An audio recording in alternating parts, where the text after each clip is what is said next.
Be dealt those cards sometimes, so just makes you a better jockey and a little bit keener next year. Quite a few winners in recent years. Jockeys have picked up rides on this day, 3 days before the Cup, so who knows what might unfold today.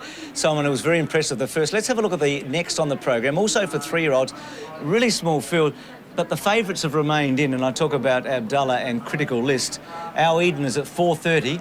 Not too often you see such a small field on Derby Day. Abdullah at $1.90. Critical Lists at $2.90 and Bronc at $20.70, and the hand over the page is at $24. So the selections in the L'Oreal Paris Plate, $200,000 Group 3 race.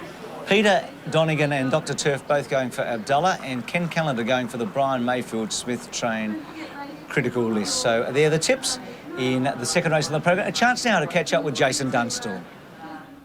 I'm here with Johan and Emma, one of 4 Tui's new paparazzi teams that will be out in force throughout the Melbourne Cup Carnival. Basically, they'll be wandering around the course today, taking photos of people having fun. And the best 4 photos at the end of the day will be posted on the big screen here at Flemington, and each one attracts a prize of $500. Now, for you to share in the cash, it's simple. A, you have to have fun, and B, you need a can of Tui's new in your hand. And if you're lucky enough to get snapped today, you can jump on the website tomorrow and download your photo. That's tuisnew.com.au.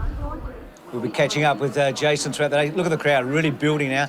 Over 100,000 last year and 92 or 3,000 the year before. Quite remarkable, the response to the first of the 4 days of the Melbourne Cup Carnival. We'll be back with a lot more right after this.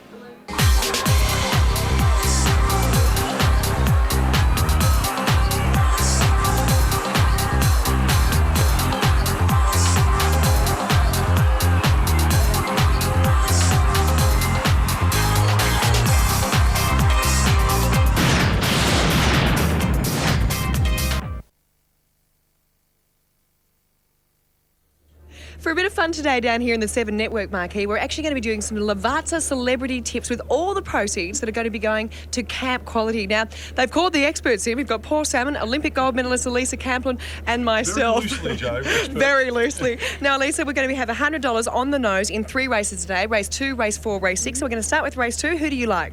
Well, I think I've gone for Our Eden because it races well on a wet track, and Danny Nikolic is a great rider. So hopefully they'll come through and it'll be great for charity. Well, I'll tell you what, I'm now concerned because Elisa sounds like she knows what she's talking about. So we'll balance that out. We'll ask Paul Salmon who you like. Well, firstly, I'm a short price favourite to be the most luckiest man on course today. Look at the quality I'm with. The Critical List, number 7 is my fancy. Brian Mayfield Smith, the trainer, loves this horse and is very well bred. Not unlike yourself. He's very well bred.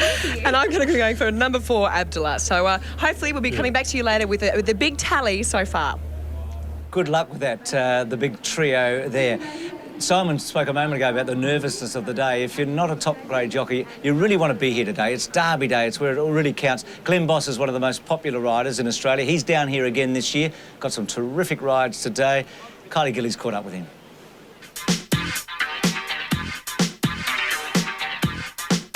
Well, Melbourne itself I find it's a beautiful town. Like, I really look forward to coming down. I come down to Melbourne for a month and base myself and my family down here for the Spring Carnival. And sort of getting into that time of the year, I really look forward to coming down because, you know, it's a bit more like a working holiday. We work hard, but I really enjoy the town. We try and see a few of the sights and, you know, just fit as much in as we can. You've got 2 kids. You actually even arranged to have one of them schooled while you're down here. Yeah, well, my little boy, he's 8-year-old and I've got a 3-year-old daughter. It's pretty important. We're away for a month and so he's missed his school and his school friends, so we try and keep him busy, you know, with a tutor and lots of schoolwork, so he's not falling behind, and then just try and manage the 3-year-old as best we can. As 3-year-olds can be. This is a pretty smooth ride in this car, Glenn, much like the horses you get to ride, I guess. I tell you what, if the horses were as smooth as this, sometimes I'd be very happy, but no, Lexus are a good car. Jockeys must get to spend a fair bit of time in cars, don't they, travelling from one track to another? It's a lifestyle which keeps you on the go, doesn't it, pretty much? Yeah, it's never ending. I mean, especially when you're at home, you can go into provincial meetings and country meetings and the city meetings. You can ride up to 4 or 5 days a week. So, and then you've got your track work in the morning. We're up at sort of 3:30, 4 o'clock every morning and going to the track. So you spend countless hours driving. What about Maccabee Diva? That's your ride in the Cup. How's she looking? Lots of talk about it. Yeah, she's shaping up very well. She ran a terrific race in the Caulfield Cup. She came from 21 barrier and ran an outstanding trial, ran 4th, and I dare say if I'd drawn a barrier on the day, I would have probably won the race. She's a real Flemington specialist, and her work since the Caulfield Cup has just pleased us no end, and I'm really looking forward to it. I think she'll be very competitive on the day. Good luck to Glenn on Tuesday. He won the Derby with Hit the Roof in 2000. A couple of his horses later in the day would love an upgrade on the track. I'm thinking about Thorn Park and Shogun Lodge. Peter Donegan's out there now. Peter, is there any chance? I think there's a definite chance, Bruce. I spoke to about 4 or 5 of the riders when they came back after the first race, and with one exception, interestingly, Dan Nikolic, who was on the leader, Catboy, but the rest of the jockeys all said that they would expect that it's probably on the better side of slope, probably getting towards dead, as you can see. And as John Letts told us earlier, there is a fair bit of breeze out here on the track. So I think what they'll do, Bruce, rather than upgrading it very quickly, because of course we could have a few showers and then they'd have to change it back, they'll wait for this race, maybe the one after, but I'd be pretty confident that we might see a dead rating very shortly. Thanks for that, Peter. He'll keep us posted on the rating of the track. It's cold in Melbourne today. Neil Kearney is about with the people, but I tell you what, it hasn't stopped them dressing up in their finery. Much has been made about Flemington's roses refusing to bloom on this day, but nothing, no amount of bad weather forecasts was ever going to stop the young and beautiful from bearing all. It's all about glamour today. Doesn't matter whether you're cold or not. That's it. It's all about looking good. I've got pantyhose on. I've got the long sleeve, no strappy. I think it's fine. But no shirt. No, that's fine. Is it? Yeah, that's fine. Hopefully it doesn't rain, actually. I hope it doesn't rain, Then you're in real trouble. because then my hair will go curly. I dress for comfort and warmth. What about all these silly young girls with bare shoulders? Cannot understand it. They'll all end up in bed tomorrow with pneumonia or something. If the temperature got down to 0, would you have changed your outfit at all? No, Why not? because I didn't bring anything else down with me. As long as you got something in the closet to dress. And you've got something in the closet, all right, but not a shirt. No. No, but that's fine. I was in the Western District a few days ago, and first time in I don't know how many years, the grass is so high and it's rippling in the wind. Now, I haven't seen that for many, many years. But you've seen plenty of bare flesh in the last few hours. Bloody oath. So off to the mounted yard for the L'Oreal Paris Plate. 3-year-old race and some good horses left in this. A lot of scratchings. Our Eden unbeaten. Led and won at Caulfield over 1200 on Guineas Day. The feeling there, Simon, was a bit of bias in the track, but he bolted in a Bendigo before that. He's had one start on the heavy too, Bruce, so he's going to get through it not without a problem. And this horse, he'll jump from barrier 5 with Danny Nikolic on. He's got plenty of speed. Will Abdullah sit off him? I think so. And also Critical List has drawn 1. Will he hold the fence? It's going to be a battle of tactics between those 3 horses, but looking at him walking around, he's primed to the minute. Here's Abdullah, number 4, so 2 and 3 are scratched. This is a precocious horse. He absolutely trotted up at Moonee Valley in the night meeting at his last start. He's had 4 starts for 3 wins. He's a really on-the-pace horse, but he's won on a heavy track. It's his first try at 1200. Look at him, he's a serious racehorse. He's got 2 strappers there looking after him. He walks into the mounting yard like he's getting ready for a fight, Bruce. He's a serious racehorse. He's got the same father as Sunline, and have a look how strong he is. He's presented very well, and look, his ability's untapped at this stage, so it'd be good to get a look at him over the 1200 today. He's the one to beat. That white blaze just off to the side there, really giving him a distinctive look. Critical List. Now, Brian Mayfield-Smith has an enormous opinion of this horse. He's a Danehill colt out of a Bletchingley mare, so he's really well bred. His only start was at Seymour. He was at $1.30 that day, a hot favourite, and he won like a really good horse. He beat a small field, Bruce. He beat a horse called Future Pass, which came out and won at Werribee during the week, so it's good form. There's a lot of mail on course for this horse to go very well today. I like the fact that Brian Mayfield-Smith's brought him to Flemington after giving him what they call a kill in the industry. He's had a taste of victory at Seymour. He's going to gallop down the straight. He works here every morning, folks. He's trained on the track, and he is a lovely son of Danehill. Yeah, they often take horses to the country to win, so it gives the horse confidence. It's a strange thing, but they're very much like human beings in that way. Here's Brock, number 8. Not a bad run behind Abdullah. A small field at the Valley, admittedly, but beaten 3.5 lengths. Was in the market at 8-1. Just talking to Wendy Kelly's husband there, Kevin, who's out here today. We'd like to wish Wendy all the best. She got kicked in the belly and she's not too well in hospital. She's the trainer of this horse, yes. She's the trainer, Bruce, so all the best to Wendy. But Kevin told me this horse found a little bit of trouble when third to Abdullah last start at Moonee Valley, and he will improve. There's only 5 runners in this race, so he's going to weigh in a $200,000 race. Well, third prize is 18,000, so it's not bad. So 5 runners. Now, the Hand is the other runner in the race. 12th in a 13-horse field at Seymour at 14-1, beaten 9 lengths in a maiden. Have to improve. Look, he's got ability, but they're aiming a bit high today with these 4. Darren Beedman, the jockey, is probably the best thing going for this horse in this field at this stage of its career. Dazzling Darren will give him a nice ride, Bruce, for sure. So let's just have a look at Abdullah, who's a real aristocrat. Just 4 starts, 3 wins. 1,200, a little query. You'd know a lot better than me, Simon.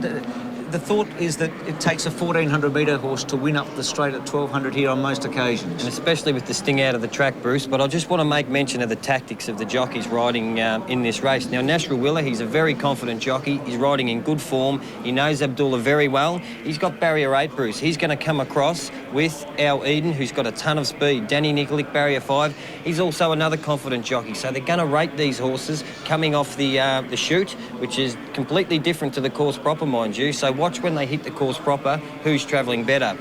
Danny Nikolic and Nash will both be nice and balanced, and then you've got to watch for Danny Nikolic, who'll hold the fence on critical list. He might come back and follow these 2 and then peel off them. But the most important thing to watch here is coming off the chute, completely different surface to hitting the course proper. Whoever handles that best will win. Well, Tony Noonan would be pretty nervous right now because his colt's on his way to the post. Peter Donegan. Tony is an impressive-looking horse, isn't he? Yeah, he's a nice horse, Peter. Yeah.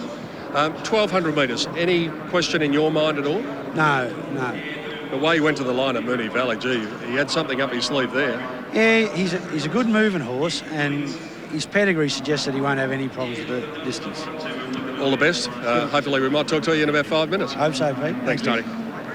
Real highlight to see critical list here against Abdullah, but one of the highlights off the track for this whole week is the L'Oreal Paris face of the nation, and to tell us all about it, Shelley Craft. There are 5 girls here with more riding on a successful carnival than just backing a winner. 5 complete strangers have been brought together for 2 weeks of luxury living, their own stylist, designer wardrobe. In fact, a lifestyle most of us could only ever dream of. Next week on Crown Oaks Day, though, only one will be named the L'Oreal Paris Face That Stops the Nation. And one of those entrants is Cassie Madden. She's a student teacher from Adelaide. So, Cassie, you've arrived here in Melbourne. It's all started. What was the lead up to today like? Insane. I was basically up every morning at 4. I was shaking, like I couldn't do my makeup because I was just shaking.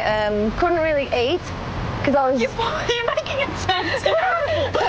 I've just run this and I haven't been able to eat.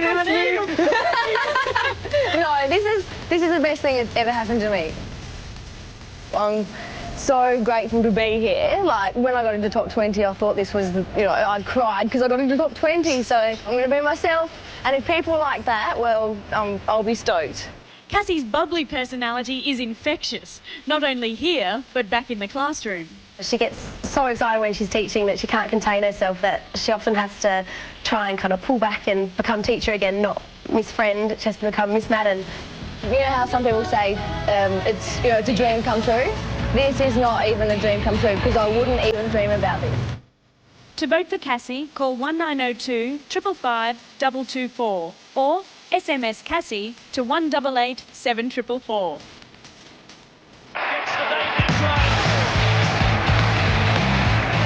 What a start for the Wallabies.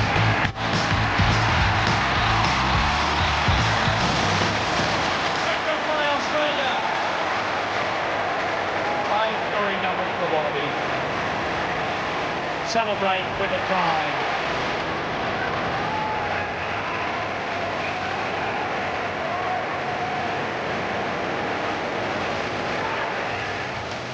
What a smorgasbord tonight at rugby. South Africa tomorrow at 6:25, followed by Australia and Ireland at 8:30, and then Royal HG with the cream at the Carnival at 10:30. Well, the crowd has been such a talking point at this Melbourne Spring Carnival over the last few years. The last 3 years on Derby Day, we've had 92, 93 and 101,000 respectively, 100,000 going through that barrier. Maybe the crowd might keep it, the weather might keep it down a fraction today, but the signs are looking good already. The majority of people I've been talking to in Victoria, Bruce, they'll come no matter what, mate. It's the greatest day of racing. Yep, no doubt about that in terms of the quality of the horses all the way through and the programming with something for all the classes of horses and the sex of the horses today, with the fillies and mares really well catered for and the sprinters and the stayers. So at the barrier here, and Simon talked about the tactics and the importance of getting onto the course proper here. So the barrier on the outside rail. Yep, which is interesting. I like it in the middle of the track, Bruce, because if you do your homework as a jockey, now I had somebody walk the track for me every time there was a straight race, or any time there was a race being run anyway, race day. I would like the barriers in the middle, because then the jockeys can make their own decision. I think it's fair then. It's up to you, you do your homework. If it's on the outside fence, I'm tipping they'll all go to the outside fence. Because it's fresh, they haven't raced on the outside at this stage. And look, I just think the barriers are going to play a big part. Well, Abdallah, I wonder if he's still odds on. Let's go down and join Paddy Welsh again in the betting ring. $1.90 on the tote is reflective of what's happening in the betting ring at the moment. But I just get the feeling that a few of these big punters are waiting to see whether the bookies and the tote go out to even money, because I think they then might attack. They've got the money from Sir Dex. They're waiting for Abdullah to make this the perfect start to the carnival. But at this stage, Abdullah, very firm favourite for this race, although they haven't gambled with Critical List either. So they're the two, so lightly raced. Talked about some of the good horses that have won the first race today, Simon. Horses like Saintly. Well, this race, Falvalon won in 99, Gold Ace won in 95 and went on to win the Salinger the next year. And Rory's Jester, who's become one of the most influential sires in Australian racing, won this event in 1985. So it's been a good horses race over the years. Yeah, and also Gold Ace is doing very well, Bruce, as a sire out there. Now, the year he won the Salinger too, he broke the record. It was absolutely outstanding for the Freedman stable. Stephen King rode him. But very small field. Watch for the tactics here, folks, though, getting off the straight run there and hitting the course proper. $4,000 for the last horse home today, and the hand, who's number 9, has only won $1,100 in prize money going into the event. So there's a lot of money up for grabs in a small field. $130,000 to the winner, all the way down to 5th with $4,000. You can just see Critical List there. He's playing up a little bit, pushing him into the gates. Now, these guys, the barrier attendants, do an absolutely fantastic job. He's just a little bit stubborn there. He's walked through. Everything's okay. Stephen Baster must have thought he was home. He's riding Critical List. He must have thought he was home in the first on Tchaikovsky. And he looked home, Bruce. All the early crows there would have got a clip behind the ear in the betting ring. What's the early crow? You tell us. The early crow is when they said that when a guy that's had his money on a horse will say they're home, and they get run down. They always get run down inside that 30-metre mark. Don't want to sit next to a bloke like that, particularly when you get rolled. The second race on the program, it's the L'Oreal Paris Plate. Let's join Brian Martin. What a day he had last week with his horse winning the Cox Plate from Sport 927. Now the hand goes into line. Our Eden is ready. Bronk in 2. So 4 in, and here's Abdallah. Big fellow, this bloke. Up he goes. And he's the favourite for race number 2, the L'Oreal Plate, and they're ready to go. Line is good, they're racing, and Abdullah's bounced away quite well out in the middle. They're all going to go flat side, and Critical List has flown the gates down on the inside. He bounced a length in front. Our Eden's quickly going up on the outside to head him off now from Bronk, and Abdallah sitting 3 out. Just over racing a touch, and 2 last of the 5 is the hand. Coming down to the 900-metre mark, and Our Eden's on the fence, and in front Critical List is on the fence behind him, and further out in the middle would have been Bronk, and Abdallah sitting about 3 out, but he's striding up now to join Our Eden as they come down to the 700-metre mark. Our Eden just led from Abdallah. Critical List back to the rail 3rd. Further out the hand, a length further back, then came Bronk. Onto the course proper, 5.50 out. They're all holding up at the moment, these riders. No one's let down yet. It's Our Eden a length in front of Abdallah. Further out the red cap would have been the hand. Critical List, the first one to be put under pressure, but he's held up at the moment. He hasn't let Abdallah go yet. He goes up to Our Eden. Critical List pushing through, and it's Abdallah at the 200-metre mark, a neck in front. Critical List goes back to the rail, and the race is on. Abdallah's starting to find, though, at the 150. Oh, he is very good. Look at him let down go. And it's Abdallah racing 2 in front, 3 in front. He's home. Abdallah by 2.5. Critical List 3 away. 3rd is Bronk. Then the hand, and after leading up last to the 5 would have been Our Eden. Good win. Gee, he's a promising horse. 5 starts for 4 wins. The time 1:12. Small field, not much pace on early. Critical List ran very well, only his second start, but this horse is, he's a bit special, I think, Abdullah. 5 starts for 4 wins. National Rawilla, the jockey's having a good run. He won a race on Cox Plate Day. He won the Werribee Cup during the week, and he's on fire. $1.90, $1.30. He won the Salinger last year on Rubitano. That's right, for Brian, yep. Mayfield Smith. So 4, 7 and 8 are the placings here. So 8 got 4th, which was Bronc. But Abdullah, very impressive here. Was really always going to win. Now, Critical List just trying to get through in second placing. And the Bronc, not a bad run, actually, in third, just out the back there. But he had them covered here, Abdullah. You have a look here, Nash is just letting him down. He gets to the front, just pricks his ear, and he really has to give him a dig. Watch the horse's shoulders lift and his head comes up, and now he really accelerates and gets away. I like the way Nash rides him hands and heels. He's really teaching this horse about balance and hitting the line, even though he gets to the front. Now, that's his first time down the straight, Brian. That's a very authoritative win, but it's the way he did it. When he come off the gap, when they hit the course proper there, he just pricked his ears, got to the front a little bit early, but the way he went away was absolutely fantastic. And I like the way, you've probably seen a tick here, he might just prick his ears, have a look. No, he won't. Now, Critical List back inside there, raced a little bit tight, which was good. He went to go through the gap. He's going to learn a lot from this experience. Now, that was only his second run, but the winner, he's a little bit special, mate. He goes very well. It's got the same sire as Sunline, which doesn't hurt. And look, first start at 1,200, and that's going to give them a bit of scope too. He's a real chance in the new market, you'd think, in the autumn. Yep, I've got to love the way Nash Rawilla rides. See, folks, how he rides a little bit longer. See his heels just coming up there, just raking the horse's ribs, letting him know that he needs to go straight.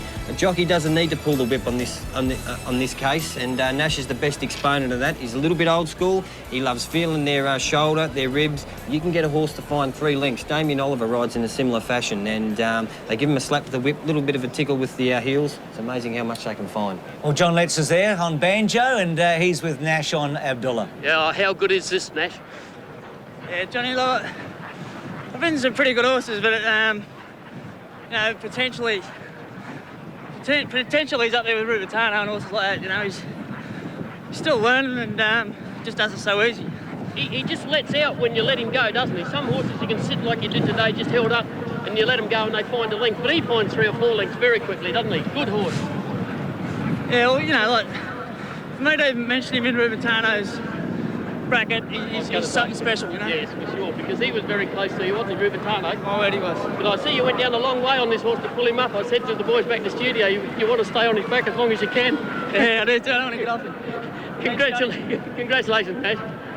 Nash Rawilla with John Letts. We might have trouble getting Nash off. Tony Noonan, you told us there was no doubt about the 1,200. Boy, you were right. Yeah, Pete, no, it's great to be right. You're not always right, but it's easier being right when you've got good horses. Was it the plan to sit behind the top weight? You know, he's capable of sitting anywhere you like to put him, and he showed good speed in all these races, but we've worked him a lot behind horses in an effort to have him not one-dimensional, and I was never worried in the run. Will he stay up now? No, he'll have a break. You know, to come back for the autumn, he doesn't have a long time to have a break. This is his first preparation. He's gone from a maiden to a group race, so he's done his job. And in the autumn, well, Oakley Plate, Lightning, Newmarket, those sort of races don't look beyond him. No, he's a nice horse, and I think he hasn't turned 3 yet. He's a December foal, so I think there's a lot more improvement in him. There's just something about an exciting sprinter. We're really looking forward to seeing him in the autumn, Tony. Congratulations. Thanks, Peter. Thanks. There he is. Great markings, isn't he, with that white blaze just off to the side, over one nostril and leaving the other one exposed. He's a really good horse. This was a race that Choisir lost on protest last year. It was a real sensation. Planchet and also Blur, who goes around today. Nash Rawilla's got one other ride today, Sylvana, in the $500,000 Nestle Peters Classic, and she is a really good chance. So great result for Nash there. Terrific horse. Tony Noonan's happy. Favourite punter's doing very well on Amy Victoria Derby Day.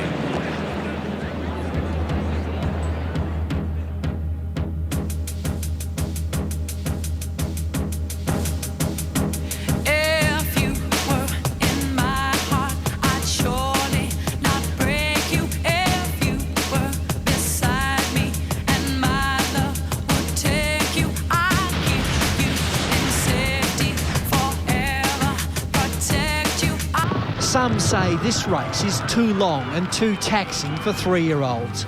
They argue last year's first 3, Helenus, Hydrometer and Ain't Here this year, all have lost the spring in their step. But this race, which is 6 years older than the Melbourne Cup, makes names and fortunes. Today, Amy Var's combatants Kempinski and Elvstrom and the highly rated Noble Red will tackle the $1.25 million Amy Victoria Derby. And you can see it live and exclusive here on 7. 12 months, such a long time in racing. The thrills of Helenus last year. There's Abdullah. Correct weight, 2.5 lengths by 2.5. So the 2 favourites have won the opening 2 events, 190 and 130. Critical list at $1.50. There was no third dividend for Bronc. You need 8 starters for 3 dividends for the place. Quinella just $2. The trifecta was $20.10, and the exacta on race 2 was $5.10. Light rain falling here as we join Jim Wilson for the presentation. Ladies and gentlemen, welcome to fabulous Flemington. Race 2 on the program was the L'Oreal Paris Plate for 2003. It gives me great pleasure assisting in our presentation for race 2.